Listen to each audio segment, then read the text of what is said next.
Welcome to the Funnel Reboot Podcast, brought to you by Marketing What's New. Let's get into today's show. Hey, Glenn here. Welcome to Funnel Reboot. Today we're diving into RevOps. I want to remind everyone that Universal Analytics will soon be sunsetted, and we're going to have more on that later in the show. Let's go to today's show. Sales has been around forever. But how long have we had marketing? In North America, we would go back to the late 1800s and early 1900s for its inception. You'd get an idea of what they called marketing back then by reading the Journal of the U.S. Agricultural Economics Bureau. In it, they chronicled a 1937 annual meeting of the National Association of Marketing Officials. You may know it by its current name, the American Marketing Association.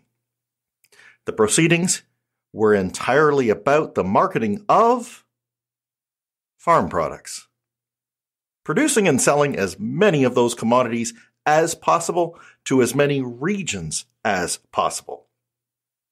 Now, despite being in just one category, this assembly of academia and industry was trying to formalize how this function would blend in with other departments, like sales, within the average American business.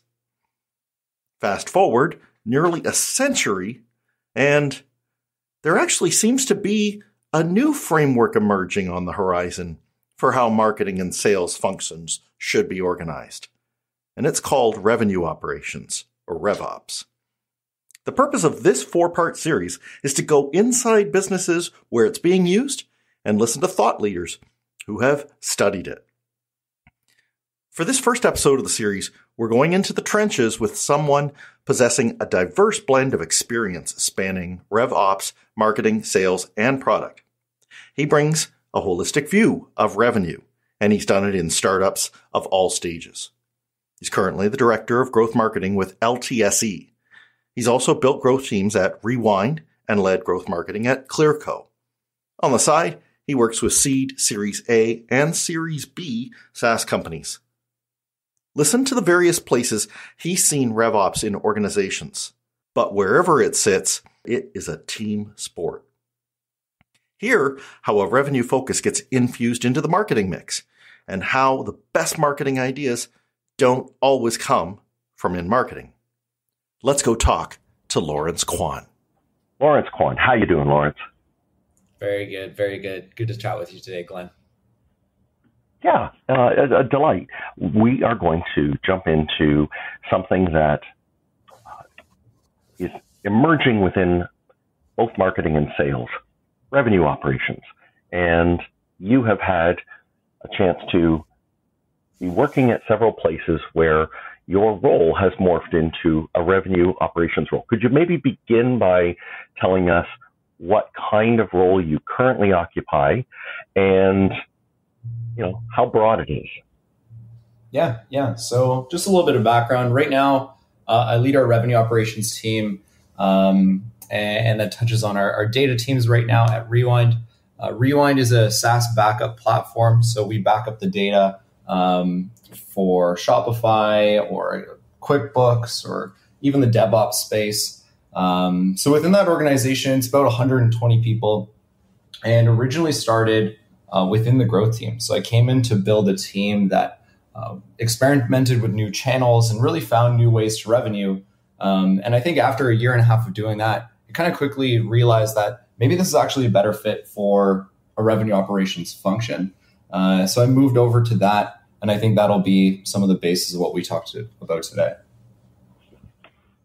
Yeah, and there are some interesting divisions here, because I'm sure some people that listen to that were saying, I thought that growth and revenue were the same thing. We're trying to grow revenue. Or I could imagine other people saying, I've heard this called marketing operations, or I've heard it called growth hacking. So nobody has the perfect answer on this, but I'm going to ask you to take a stab at trying to suggest a way that we can think about your role as opposed to the other parts that seem kind of the same, and help tease them apart for us. Yeah, I think so. In my perspective and the experiences that I've had, I've typically landed in seed, Series A, Series B, just on the cusp of Series C companies. So typically they're, I don't know, 40 to let's say like 250 people. And when you're looking at organizations at that stage, really revenue is everybody's hat, right? The number one thing that the companies need to demonstrate is traction and revenue growth and new logo acquisition, and things like net dollar retention even, right? Like how are the customers that we're acquiring growing over time? So when you think of companies at that stage, typically they have maybe a sales leader, maybe a marketing leader, maybe a CS leader. And then I think as they go to Series A, Series B, they've got somebody that's kind of triaging between the three of them, trying to stitch the story together. And I think that's the role that I've occupied and that I think of when I think of revenue operations at earlier stage companies. Because just at the end of the day, revenue is everybody's responsibility. And the more and more, like the trend that I'm seeing in these organizations is that, it really just becomes a team sport. It's less marketing just drives the leads, sales closes the deals, CS, supports the customer and tries to expand the account, and more of a holistic approach to not only just the view of how we acquire new revenue, but a view of how do we ensure that this customer has a fantastic experience from the moment they come into our universe to potentially the moment they leave, but hopefully the moment they stay forever. Yeah, very well put. So it's, I think, helpful if we also distinguish the type of organization. You mentioned, smallish, but high growth, usually venture-backed. If we were to contrast that with enterprise size, entrenched maybe in a traditional industry, those companies are probably not thinking along these lines because they frankly get into a different problem of there are so many silos that they're worried about stepping on each other's toes, and they will eventually buckle under that and have to do it better. But for now, they kind of would point to different people in the org and say, their job, their job, their job. You're looking at this, and I think that companies like yours are looking at it and saying, there's so much to be done. Let's just all get busy on it. There's no shortage of work to do, and we don't yet have we haven't crystallized those roles enough that we need to worry about it. Yeah, I think even the common thread, because I have seen this in large organizations that I've either done some fractional work for or done some consulting for. Mm-hmm. And I think the thing that's inherent in the smaller organizations is that there's really no established playbook, right? And there's so much discovery where that organization, the entire revenue organization, really has to be a really strong learning organization, right? Try stuff, test it, learn, iterate. And I think I have seen teams that this applies to that are in much larger organizations where either they're launching a new product, they're trying to go after a different vertical, they're just trying to expand beyond their defined, established playbook. It just increases the need for how well these revenue organizations need to learn, how quickly they need to generate insights and be able to action them, right? And then also the increased need for just collaboration between these teams to execute these campaigns, right? And I think that's one of these places where revenue operations has become such a growing discipline, because the need to be able to stitch these things together, to be able to enable these teams through technology, through process, and most importantly through data, the need is just growing exponentially. So yeah, you brought up data. Let's go there. We have, folks that are brimming with ideas on how to make optimizations and to reach new customer segments and to maybe increase share of wallet with existing customers. And they want to do all these things. They, by themselves, are going to struggle if they don't have people that, are cut from the cloth you are, that can say, all right, we need a little bit of this, a little bit of that. Can you help me understand how the data needs to come into play there? And maybe, do you bring that subject up early in the, at the idea stage, so that you can help them understand that if they don't know at the end of this how well it did, that starting it is going to be a pretty dubious exercise? Yeah, I think there's definitely a time aspect to data. And I think in these organizations, there's 3 big periods of time where you really need to rely on data, but you need to rely on it in different ways. The first is at the start. So before you've done anything, better data helps you forecast what's going to happen, to plan appropriately, to resource appropriately, and to even figure out what's worth doing, what's not, right? The better data that you have, the better you can forecast that, this initiative might drive 10 new logos, 100 new logos, or however much ARR, or it might show you that, this might be too small to take on. And then I think when you after you launch, I think these later time periods are where people are actually more accustomed to thinking about data. Is once I've launched, now I need to be able to report on how many leads am I driving, how many deals are we closing, these things like that, which I think is probably one of the most traditional views of how people tend to think about data. And then the last is reporting, right? Is how are you doing these retrospectives? How are you learning? And again, I think this is something that is so important, because it just creates a loop, right? These organizations are moving so quickly, are learning so quickly, that you need to get things out the door, but you can't. There's a difference between being scrappy and guessing, and being scrappy and making great decisions, right? Because again, these organizations, the teams that I tend to be a part of, we don't have all the people, all the hours, all the resources in the world, that we need to be really fantastic prioritizers, right?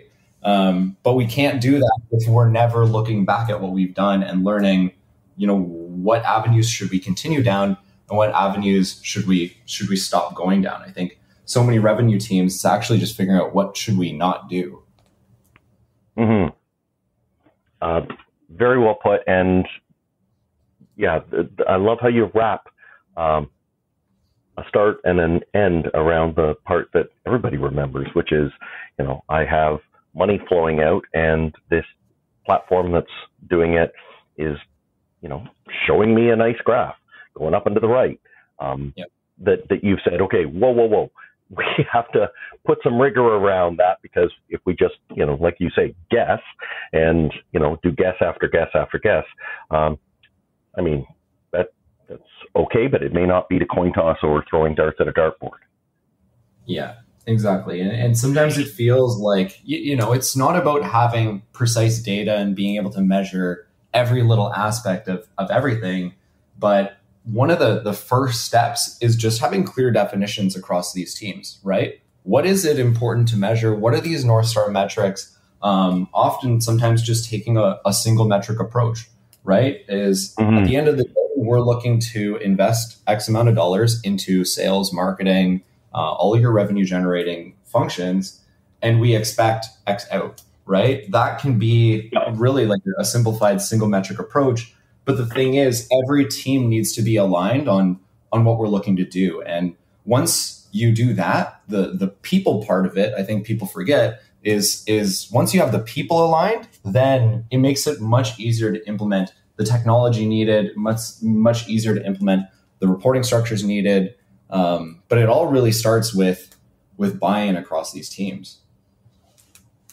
Yeah. Let's talk about that a bit. The teams, I guess we can get there from looking at the data systems that you're tapping into for this. So there are the obvious ones I've mentioned, the ad platforms. There's your website analytics.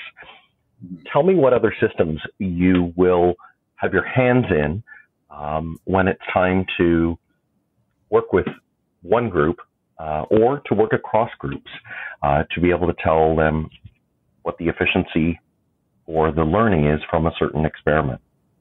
Yeah. So I think for my background in RevOps, it's a bit unique, right? I think a classic route into RevOps is maybe you've been early in a sales career.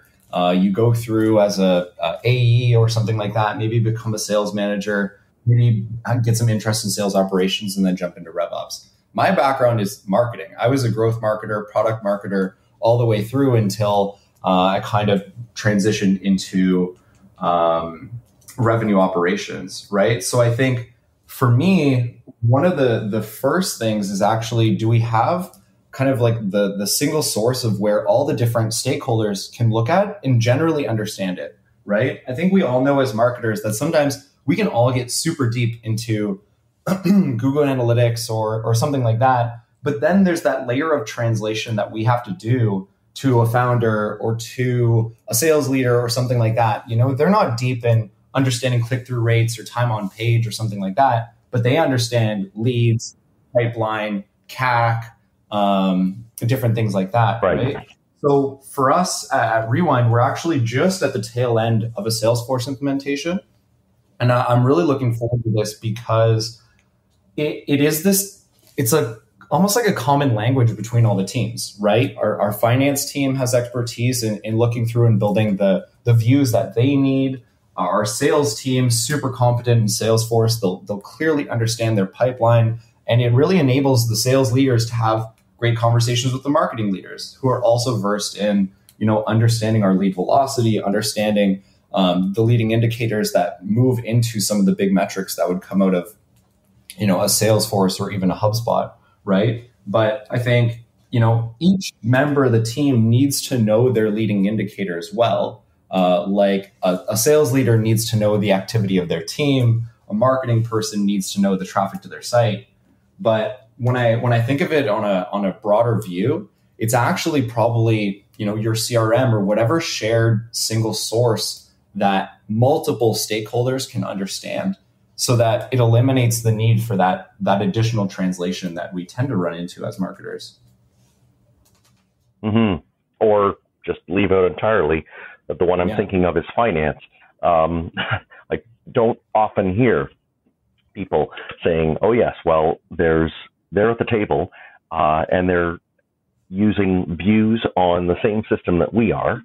But I really am impressed that there are. I'm taking a moment to talk about the new Google Analytics.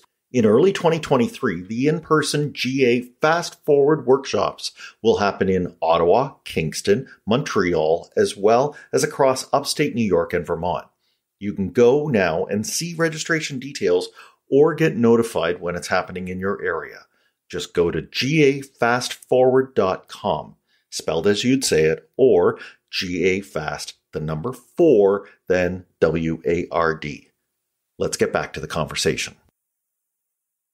So many different parties at play here. Can you tell me, when it comes to looping finance in, do you talk to them at all differently, or do you get requests from them that might cause you to change how you're structuring something so that the data that is going to come out of it will help them?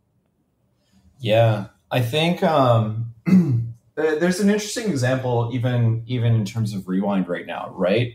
We have a really strong FP&A team.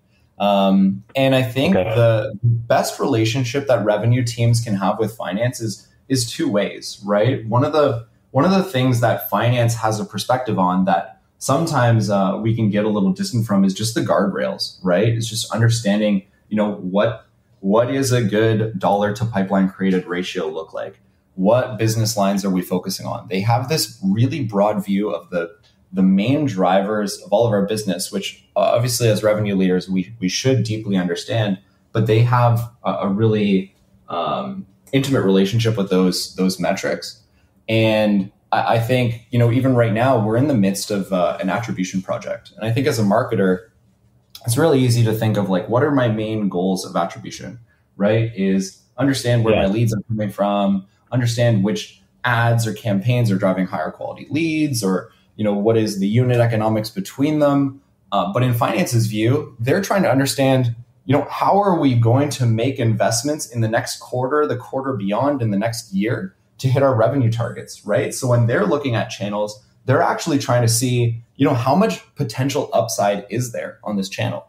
are we relatively tapped? Like if we needed to deploy capital, when we're looking at the channels in our channel mix, are they channels that easily absorb incremental spend, right? Like, is this I don't know, like a key social type thing where you can just throw more money on it and expect something to grow? Or, are we tapped in heavily on organic search, which can take a while to continue to ramp up, right? So I think when you loop in finance, you get this much broader view of how am I, as a marketing or sales or revenue leader, making the right decisions to actually drive business in the long term, as opposed to, how am I going to hit my MQL target this month? And I can't help but notice that, you and I, of course, have, come up through marketing, product marketing at that. And I think our former selves would really cringe hearing how finance looks at it, because it makes it sound like they're indifferent to the individual product marketing budget, or to, if we've got a person who's campaigning for that product, to the individual channel budget. Yeah. And I think we have to let go of those ideas if we're going to become part of a revenue function, because when we start seeing it the way that they look at it, we realize, oh yeah, I actually I should be more liberated than to be stuck in looking at one channel, one product, maybe one tier of product subscription. I can go across all of these. I may have learned it in one area, but I can apply it in all of them. Now, what would I do? Yeah. I think it's tough, right? Because as marketers, if you're not in love with the campaigns that you're putting out, like, there's a problem, right? Like, after all those days and nights, of course you are. Yeah, exactly. Right. Like, you love the work that you do, and you're passionate about the campaigns that you're doing, right? Because as a marketer, there's so many things that you're going to put yourself out on a limb for, right? In terms of campaign, in terms of messaging, in terms of creative. But when I don't think it's that they're indifferent to it. They just have a different view. And I think, it kind of ties back to the themes that we've been talking about so far, is just, as a marketing leader, as a revenue leader, how do we speak the language of revenue as opposed to just speak the language of marketing and try to translate it for stakeholders? The language of revenue is, the things that founders understand, the things that finance understands, the thing that your product leaders would understand. It's not always just selling the shiniest idea or talking about, what we're going to do, but it's presenting models. It's understanding the key drivers of the business, and then using the lens that you have on marketing to add value there, right? But it still comes down to a great operating model, great financial plan. If you don't have that, then you can get yourself in trouble pretty quick. For sure. How does the sales function itself fit into this, and getting tight with the people who are talking with customers every day, talking with prospects? What would you say to the marketer who has little involvement with them right now and is looking to head in the direction that you've gone? Yeah, I think for me, actually, it was at Clearco. We had our sales floor all sat together, right? And they were just on the kind of other side of the office. And for me, I would sit in the sales floor more often than I'd sit with marketing or product. One, I just loved the energy of the floor, and you can feel how things are going, right? As a marketer, if I was looking at our sales floor, particularly the reps that were working inbound leads, and they look really busy, I'm feeling good, right? Like, I'm having a good month. Correct. If I'm seeing them start to cold call quite a bit, there's something off, right? And it's almost that feeling that was the first indicator. But for me, that was one of the opportunities to just get so much more involved with sales, right? And I think as a marketer, I think there's a lot of organizations or a lot of founders that would wish that their marketing leaders were a lot closer to sales, where marketing just generates leads. They're saying their leads are great. The classic problem, right? And then sales is disqualifying your leads. You're not sure why. one of the things that we did was actually, like, I would sit down with the BDRs that were working our inbound leads every week and just look through the inbound pipe, right? Tell me about what's happening here. Tell me why you disqualified this one. Tell me about this conversation. Can you bring snippets from your calls through Gong or some other tool like that? And within a month of doing that, we actually, one of the BDRs, he set a record for meetings booked out of inbound leads the next month, right? So as much as, we can look at the tech and, our marketers listening to Gong calls, it's tough, and you just need to build that relationship. And I think it lends the question then is, at Clearco, I had the opportunity to go sit on the sales floor. But in this remote world, I can't go sit with our sales floor at Rewind right now, right? So it just comes to, how do we have the right channels of communication? Do we have the right feedback mechanisms to ensure that all of the teams, not just marketing, but even CS and product, are getting the feedback that they need to understand these sales calls? And I think the onus is actually on marketing or on product or something like that, right? Because sales, at the end of the day, you want the reps to be busy. You want them to be closing deals. So I think it's on marketing to find a way to integrate themselves in those conversations, get feedback, build relationships with the sales managers. I think that's so important. The part about your story that resonates with me is that the rep themselves crushed their number the following month. I have to think that it wasn't because a marketer was wagging their finger at them, but that you were just letting them evaluate with a little bit more distance the individual conversations they had, and that there was just an understanding of how the overall workflow could be improved by picking up on cues that they were too close to at the time to notice. Yeah. And often they were just suggesting little simple improvements, right?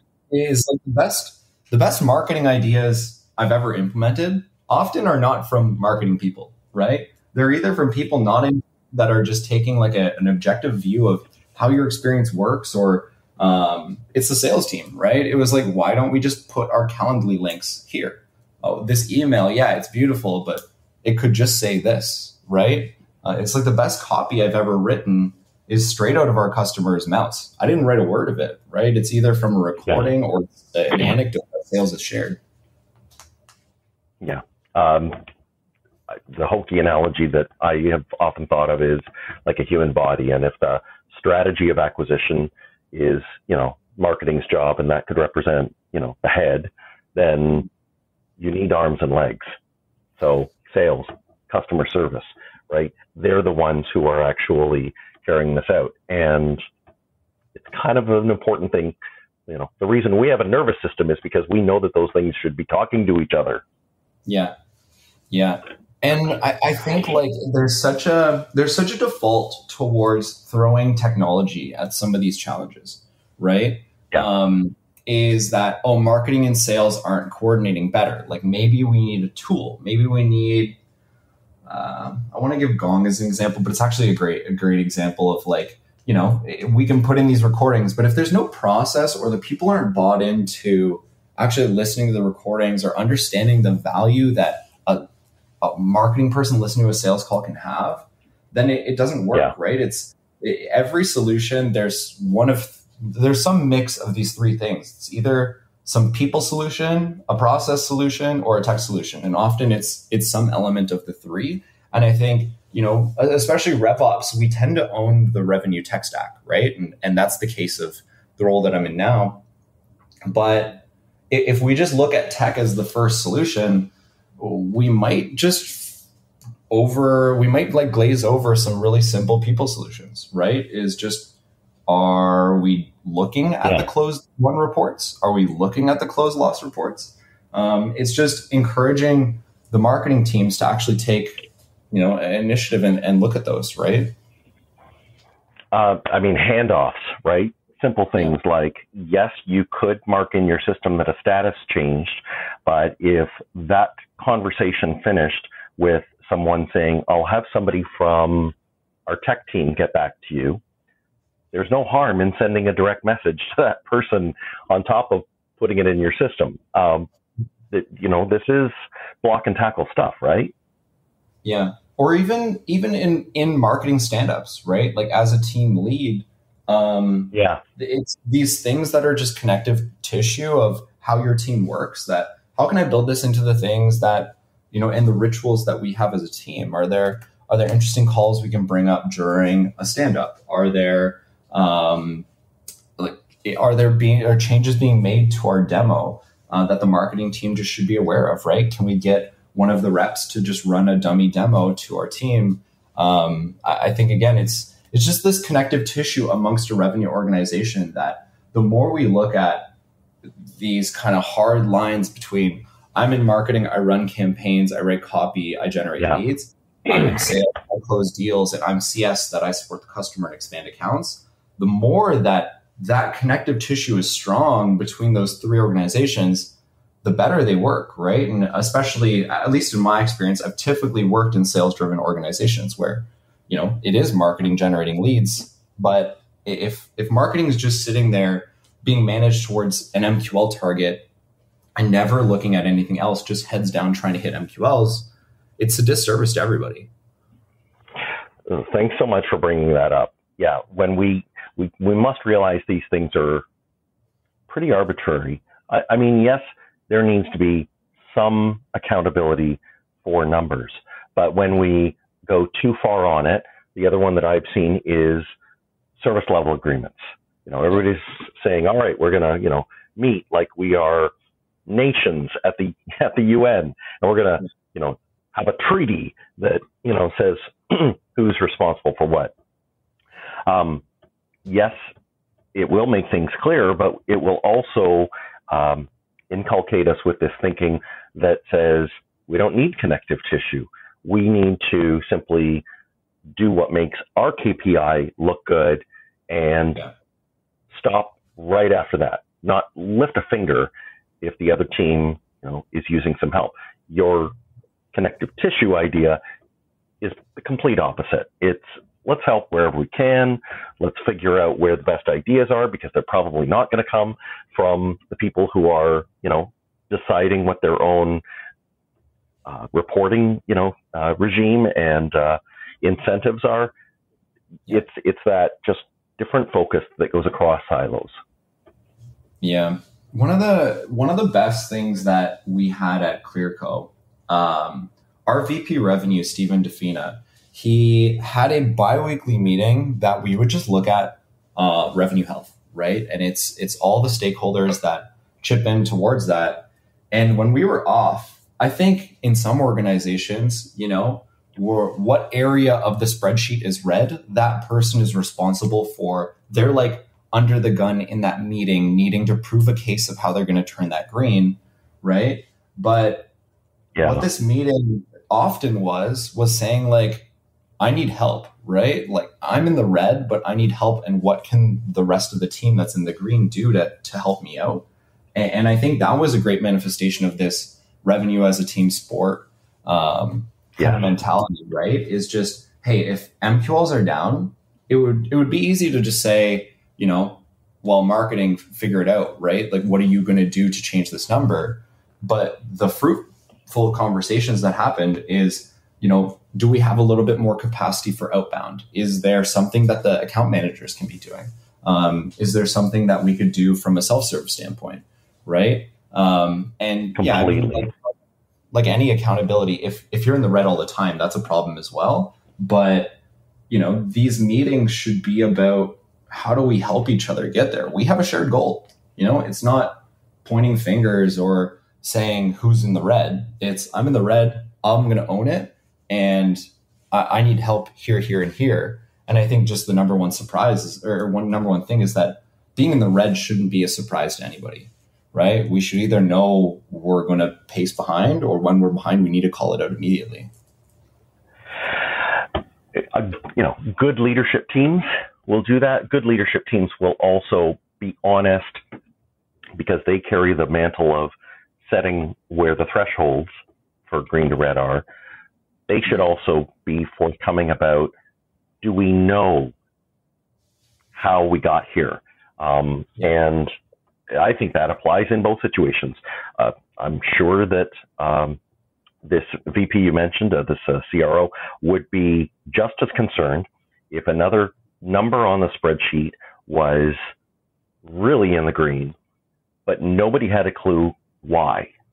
And we if somebody said, good, replicate that, or as you've used, finance said 2x it, people would scratch their heads and say, we don't know how to do that. We have no clue because it was a bluebird. It happened just all by itself. So at either end of the spectrum, having that, I guess, commitment to learning and to trying to understand, could our model be better? Could we define this? Are we being honest with ourselves about how much we know here? Or is there more that we don't know? And should we just be upfront about that? And what projects could then plug those gaps? Yeah. I think it's another interesting role of RevOps because I've seen RevOps report into a lot of different places. I've seen it report into like a CFO organization, seen it report into sales leaders, seen it report into marketing leaders, right? Because it seems like this like new and growing function. I think there's a lot of organizations that have that question of where does it report to, right? And at Rewind, our organization is under the COO, right? And sits a little bit outside of all those revenue teams. And I think this gives us an opportunity to have a great objective view of how the revenue machine works at Rewind, right? And we don't have a particular bias. We have no horse in the race. In like, do I need to make the sales leader happy? Do I need to make the marketing leader happy? Like, who am I trying to satisfy?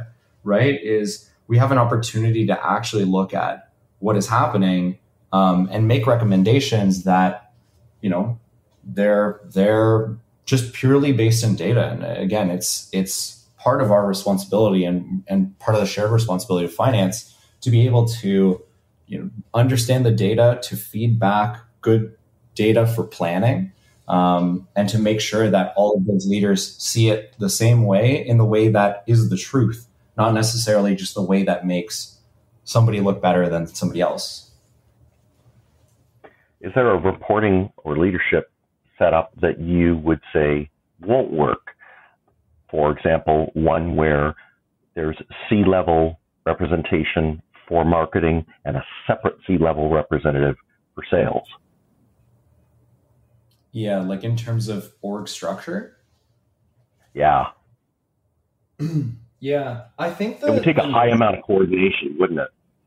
Yeah, I do think the notion of the CRO is really interesting, right? Is that it's somebody that's just responsible for the revenue of the organization, right? And I think the general manager structure is also really interesting as well, because like again, my background is in SaaS, and typically you have maybe like a hero product, right? Like the kind of big recurring revenue product that pays everybody's salaries. And then you have all these other units. And then there's the big question of, do we have functional teams? Like, do we have a marketer for each product? Or do we have kind of like a corporate marketing structure or something like that?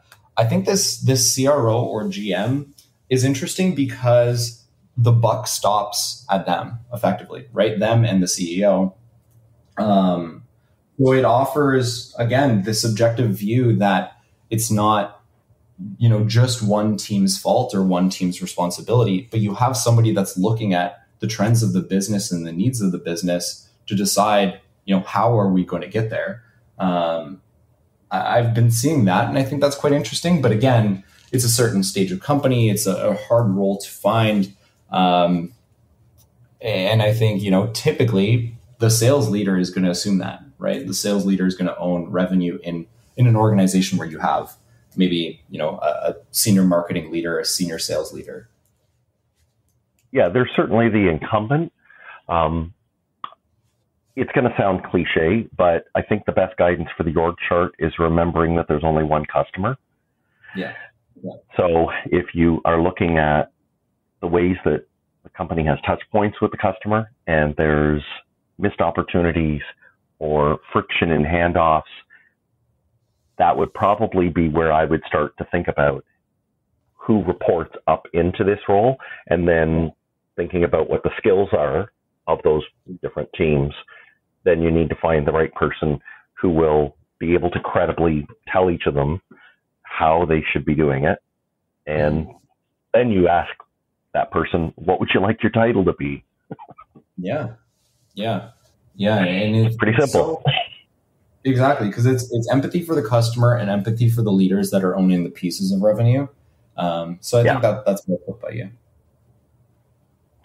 So we'll just finish on this, Lawrence. You're able to do so many special initiatives and to roam within the organization into the areas where you are seeing opportunity.